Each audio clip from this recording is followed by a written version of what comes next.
Bien, hoy toca Emil Durkheim. Emil Durkheim y su canónico texto sobre el hecho social.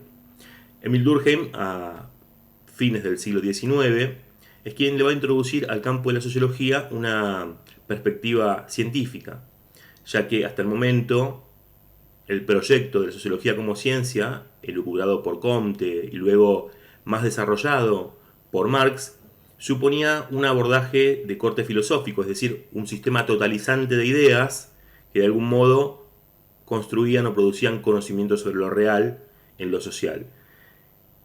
El aporte que va a hacer Emil Durkheim es de las ciencias positivas. Las ciencias positivas son hegemónicas en el siglo XIX y suponen el estudio de lo positivamente existente, de alguna forma libre de toda metafísica, ¿no? Y a partir de circunscribir muy rigurosamente los objetos a un método determinado, partir de que no hay algo así como sistemas totalizantes y absolutos a priori del objeto al que se aborda, y de él deben extraerse, sí, leyes universales que rijan para comprender este fenómeno. Esos son más o menos algunos de los aspectos del positivismo. Pero todavía está en debate si es el inductivismo o cómo se desarrollan las constataciones empíricas que van a dar lugar a constituir un determinado campo del saber en ciencia positiva. Y Durkheim es quien va a aportar este bagaje metodológico más de corte científico que especulativo. Pero esto no podría comprenderse si no se comprende la realidad del siglo XIX, la desgarrada realidad del siglo XIX en Europa, con todas las desavenencias sociales que la Revolución Francesa ha liberado hace un siglo, porque básicamente el viejo orden, el orden en el cual los estamentos de la sociedad ya básicamente todo lo tenían resuelto, para ser derrocado por el orden de clases, en donde los burgueses se hacen del poder y abren un proceso de progreso industrial, de progreso político en términos de ampliación de derechos y libertades de los ciudadanos, pero también de desgarradoras luchas por la emancipación de los nuevos explotados, de los proletarios. Esto a lo cual el marxismo va a contribuir con una artillería teórica nunca antes vista, va a ser un poco la realidad social de toda Europa, convulsionada, a medio camino entre el paso de regímenes de tipo todavía feudal o aristocrático a regímenes de corte democrático, con todas las vicisitudes del caso, con las burguesías todavía revolucionarias de algún modo encabezando algunos procesos, y con este nuevo actor que es el proletariado y su vocación internacionalista de organización contra el régimen burgués. Entonces, entre burguesías que devienen de revolucionarias a conservadoras y vitales y pujantes movimientos de trabajadores ya bajo el influjo del anarquismo y del marxismo, va a empezar a sembrar un panorama del que quizás la Comuna de París ha sido el hito más sobresaliente, pero que en todo caso pone en jaque la estabilidad política y social de toda Europa, para bien o para mal. Frente a este panorama, las preocupaciones de Durkheim tienen que ver por comprender cómo va a ser esta sociedad que ya se rige por normas institucionales de algún modo emancipadas de la cotidianidad de las comunidades de los individuos, ¿no? La emergencia y la consolidación que ya estaba en proceso de los modernos estados nacionales, pero ahora encima además con esta perspectiva político-institucional liberal burguesa. Y lo que Durkheim empieza a ver es cómo las formas tradicionales que organizaron la vida social, las vinculadas a las instituciones religiosas, las vinculadas a cierto orden estamental, se derriban, y cómo emergen otras, o deberían emerger otras, que van a pasar a darle relevo. Nos referimos a, por ejemplo, lo que él va a llamar solidaridad mecánica frente a solidaridad orgánica. La solidaridad orgánica tendría que ver básicamente con si a algún miembro de la comunidad algo le falta, va a haber algún mecanismo solidario mientras que la solidaridad mecánica se vincula con formas institucionales para resolver estos problemas. Él piensa que en estas complejas sociedades modernas el imperativo son formas institucionales que se encarguen de resolver temas en donde ya la fractura del tejido comunitario comienza a desvanecerse en virtud de la todavía incipiente, pero seguramente ascendente sociedad de masas. Los burgos industriales del siglo XIX son la consolidación de la moderna sociedad de masas del principio del siglo XX. Y esto lo comienza a ver Durkheim con preocupación, y entonces él se interroga por el lazo social, por cómo está debilitada la forma, la manera de habitar un mundo social que tenía por reaseguro una suerte de lazo social y comunitario que no dejaba a nadie afuera. La emergencia de la cuestión social es una emergencia o es una cuestión propia de fines del siglo XVIII y comienzos del siglo XIX, en la que ya la pequeña comunidad es expulsada del campo para tener que conseguir trabajo en las fábricas de la ciudad, y los individuos ahora, este pueblo pasa a ser individuo atomizado, va a la ciudad a vender su fuerza de trabajo sin demasiados modos de vinculación orgánico que les garanticen el bienestar comunitario, valga la redundancia. Entonces, librados los individuos a la venta de su fuerza de trabajo al mercado, aparece un proceso de desprotección absoluto que con el tiempo, en el siglo XX, se ha ido saldando con la emergencia del estado de bienestar, pero que en este momento representaba una realidad desgarradora frente a la que intelectuales como Durkheim sentían que tenían que trabajar en poder de algún modo aliviar y asistir desde las políticas públicas, porque esta es otra perspectiva, no es una perspectiva marxista y revolucionaria, es una perspectiva que entiende que el moderno Estado nacional es un Estado secular y científico, y por ende el desarrollo o el diseño de sus políticas públicas, que tienen por finalidad de alguna forma garantizar, no sé si el bienestar, pero por lo menos condiciones mínimas de calidad de vida en su población, debe aliarse de la moderna ciencia positiva para poder echar respuestas frente a estas nuevas demandas o requerimientos. De modo que en Durkheim hay una vocación por poner la ciencia al servicio del desarrollo de políticas públicas. Durkheim es un hombre, bueno, con una gran sensibilidad social, con un ímpetu y una formación propia de los rigores de la ciencia positiva de la época, y una perspectiva política, podríamos decir, una ideología socialdemócrata, ¿no? Es decir, una forma, digo, más diluida del socialismo revolucionario, o mejor dicho, un socialismo que ha renunciado a la vía revolucionaria y que se integra a el sistema parlamentario de la democracia burguesa desde una concepción humanista y que tiene en consideración los problemas de la desigualdad y de la subalternidad, pero que entiende que el motor o el modo de tramitar estos conflictos es a través de la política institucional burguesa. En este sentido, si se quiere, es más conservador que lo que podría ser Marx, que es la apuesta política por el conflicto. Justamente Durkheim lo que lo desgarra es esta sociedad conflictiva, que no haya un modo de regularse, de ordenarse y de construir parámetros de felicidad colectiva. Entonces, sin la nostalgia por el viejo régimen, entendiendo que se está en otro momento y que hay que superar aquello que la Revolución Francesa parecía definitivamente haber dejado atrás, de lo que se trata ahora es de producir teoría que nos ayude a comprender estos fenómenos sociales desde una perspectiva científica. Dicho esto, este trabajo de Durkheim va a intentar demarcar a la sociología de otros abordajes posibles. Saben los que hayan cursado pensamiento científico que las ciencias sociales son preparadigmáticas, no comparten un paradigma común, no comparten una serie de presupuestos sobre los cuales se puede de algún modo apilar, acumular los descubrimientos para conformar una teoría mayor que constituyan un paradigma. Por eso es que la apuesta teórica de Durkheim es porque la sociología tenga por objeto de estudio al hecho social. Porque una forma abstracta de decirlo es la sociología estudia la sociedad. Bien, pero ¿qué es la sociedad? ¿Qué la separa del abordaje antropológico, del abordaje psicológico de la psicología social? Bien, el hecho social va a decir Durkheim. Sabemos que más adelante Weber va a postular que el objeto de la sociología no es otro que la acción social.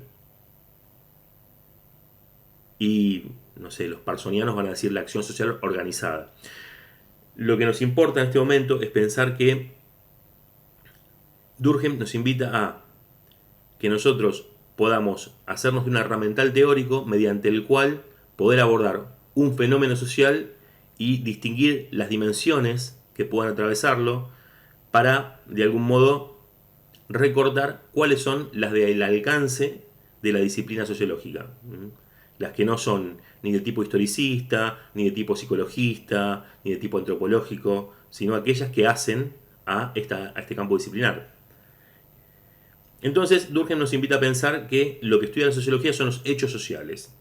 Y dice, a los hechos sociales hay que tratarlos como cosas. Un siglo después, Pierre Bourdieu va a decir que el acento que pone Durkheim en cómo es lo que o aquello de lo que hay que tomar nota. No son cosas, son situaciones, son básicamente prácticas y representaciones. No lo dice así, dice creo que comportamientos, ¿no? Y creencias.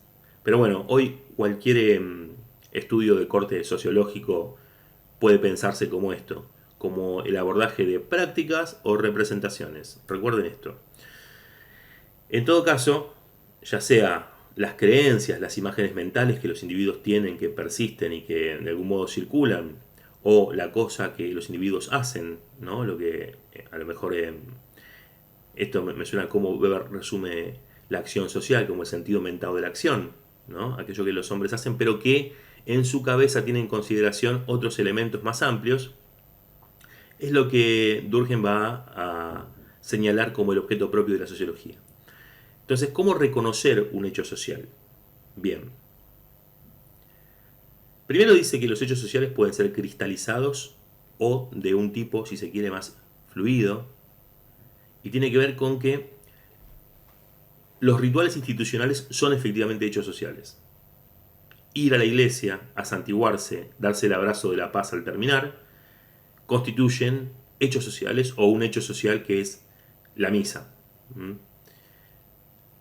Ir a un supermercado, tomar una leche, pasar por caja, abonarla y que uno le den el vuelto, constituye un hecho social, porque es una práctica ritualizada, ¿no?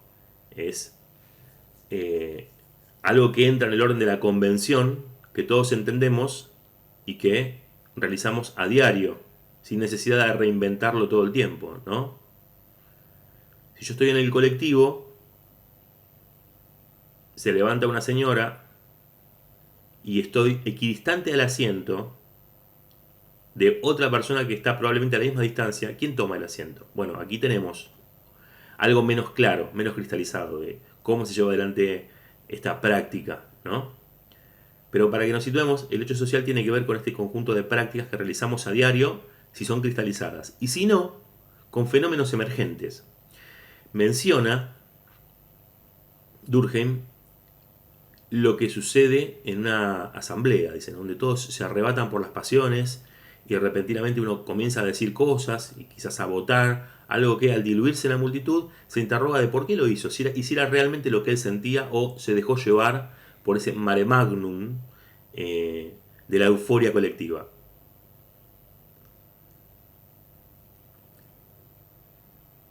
Este tipo de situaciones él va a mencionarlas como estas no cristalizadas. Y él habla de una metáfora de una marejada que nos puede arrastrar repentinamente y nos puede sumir a este tipo de comportamientos. Yo pensaba también en hace unos 7 años aproximadamente, hubo una cobertura mediática de ciertos casos que sucedieron muy continuos entre sí, en términos de 1 o 2 semanas, emergieron prácticas de linchamiento. No los linchamientos de las redes sociales, estas cosas que hoy también habría que recortar cuánto o cómo se organizan en tantos hechos sociales, pero me refiero a eh, un ratero es pescado robando una billetera, alguien lo ve, lo tira contra el piso, comienza a gritar, se acerca a una multitud, empiezan a insultarlo y lejos de reducirlo hasta que venga una autoridad, comienzan a patearlo hasta que le quitan la vida.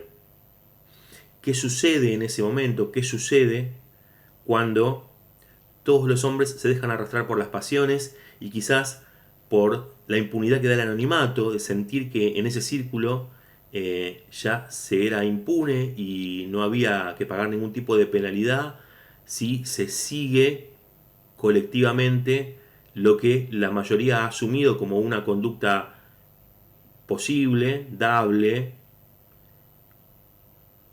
con consecuencias que se pierden del horizonte? Me parece que este tipo de fenómenos de masas que uno podría... Bueno, Freud en la psicología de las masas trabaja este tema, muchos intelectuales le atribuyen esto a los fenómenos como el fascismo o el nazismo, donde efectivamente hubo masas que avalaron um, masacres, procesos políticos sangrientos, dictatoriales. Habría que pensar también qué sucede en una cancha de fútbol, cuando la cosa se desboca, cuando la violencia repentinamente se cobra una vida y hay un movimiento poco claro, difuso, donde las responsabilidades individuales se diluyen en algo un poco más caótico, un poco más amplio, que tiene que ver con la participación colectiva en estos acontecimientos, ¿no? Entonces me parece que ahí hay una clave para pensar estas marejadas que nos arrebatan desde las pasiones y que constituyen fenómenos sociales que podemos demarcar como hechos sociales sin ser cristalizados. Y ahora vamos a ver cuáles son los tres elementos que Durkheim nos invita a seguir para poder caracterizar un hecho social. Dice, un hecho social nunca parte desde el individuo, es externo a él, podemos decir es preexistente a él, es decir, viene desde afuera e interpela y arrebata a un individuo. Las prácticas rituales de la misa ya existían antes de que nos integremos a la religión católica. Y muy probablemente alguien las inventó, se me podría reprochar. Efectivamente, en algún momento, fruto de la espontaneidad o del diseño, alguien inventó una serie de mecanismos rituales. Pero al momento en el que son adoptados por el resto, se constituye un hecho social porque tienden a reproducirse como algo que es ajeno a la mayoría de los individuos que en él participan. Viene desde afuera. Pudo haber empezado en otro lado, pudo haberlo empezado un individuo, pero el carácter de hecho social tiene que ver con que llega a nosotros desde afuera, es exterior. Ya estaba, o aparece, o emerge, y no es que nosotros somos los artífices de esto que estamos viviendo, sino que en todo caso lo estamos transitando a partir de ser convocados de algún modo, de ser interpelados, de ser arrebatados a estar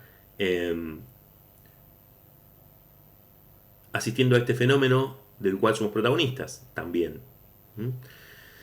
Entonces, el hecho social es exterior. El hecho social es coactivo, y esta me parece que es clave. El hecho social se impone sobre nosotros, nos coacciona. No hay escapatoria, sucede frente a nosotros y algo tenemos que hacer porque estamos siendo coaccionados por el hecho social.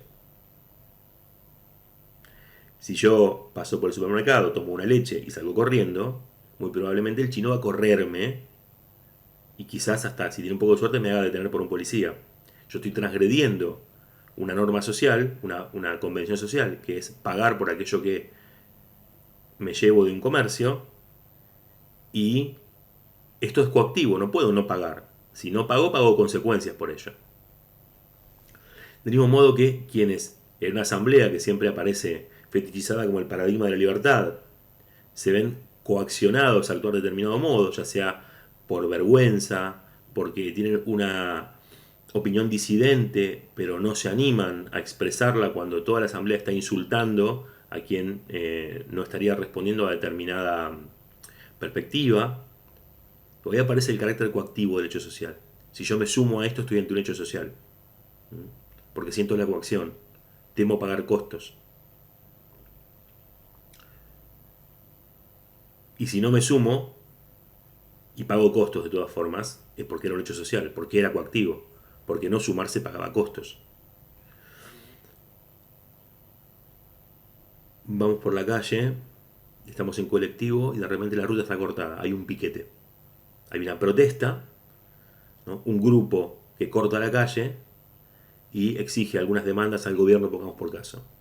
Bien, es un hecho social, es exterior a nosotros, ya está ahí y es coactivo. Y es coactivo, porque si yo intento cruzar, genera una situación de violencia, ¿no? Aparece y se impone frente a nosotros. Del mismo modo que santiguarme mal cuando estoy en una misa, como un expresidente que teníamos que no sabía santiguarse, paga algunos costos, ¿no? Te miran raro, genera desconfianza, pareces un hipócrita. Pueden aparecer muchas lecturas posibles, pero en todo caso son lecturas sancionadoras. ¿No es cierto? ¿Por qué participas de este ritual si no sabes ni siquiera de qué va? No es así. No se participa de cualquier modo. Se participa de un modo y si no, hay coacción. Ya sea leve, en la forma de, no sé, aprehensión o juicio externo sobre la torpeza de mis acciones. Pero no se participa de cualquier modo. Entonces los hechos sociales dijimos que son externos, son coactivos y son colectivos. Porque todo el mundo está entendiendo de qué va la cosa. No hay un distraído en un hecho social, no es que nadie entiende. Así sea cristalizado o de generación espontánea, uno tiene una percepción, uno no. Existe una percepción generalizada en todos nosotros de frente a qué estamos, con matices en la lectura o en la gravedad de cómo lo entendemos, pero todos estamos entendiendo qué está siendo transgredido, qué se está imponiendo frente a nosotros, ¿no? El hecho social es colectivo, o sea, nadie queda fuera de él, no se puede quedar fuera de él. Nos invita a tomar posición, a favor o en contra, pero todos entendemos que estamos frente a un evento que de algún modo nos interpela colectivamente. Somos parte de algo que nos trasciende como individuos. No es lo que a mí se me ocurrió, la lectura que yo hago. Es lo que está y las cartas con las que jugamos. Bueno, básicamente estos son los elementos que componen, digamos, metodológicamente lo que Durkheim va a definir como un hecho social. Hay que pensar acá que Durkheim hace un esfuerzo por objetivar un elemento que es bien dinámico, que son los fenómenos sociales. O como decía Bourdieu, el problema que tenemos los cientistas sociales es que estamos frente a un objeto que habla, con lo cual es muy difícil, no estamos frente al tubo de ensayo, observando microbios, no, estamos frente a fenómenos que son muy dinámicos y que tratamos de asir e incluso producir normas o leyes que nos ayuden a entenderlos en su funcionamiento y en su futura reproducción como fenómenos. Bien, frente a esto, el objetivar implica el tratar de demarcar, el tratar de construir conceptualmente el objeto a partir de algunos parámetros. Estos tres que dijimos, ¿no? La exterioridad, la coactividad y la colectividad del fenómeno son las pautas que nos posibilitan demarcarlo como hecho social y separarlo de quizás un fenómeno que por ser, digamos, socialmente replicable no representa un fenómeno de estas características. Por ejemplo, en alguna instancia o en alguna dimensión, dormir o respirar son hechos socialmente replicados, porque son hechos fisiológicos, pero son hechos que de algún modo todos los individuos requieren hacer o desarrollar. Hasta ahí no son más que eso, son prácticas, son hechos que acometen todos los individuos por razón de necesidad, y aunque todos compartan el producir estos mismos hechos, no los convierten sociales. Los que los convierten sociales son esta cuestión de la exterioridad al sujeto, de la coactividad y de la colectividad. Es un poco aquello de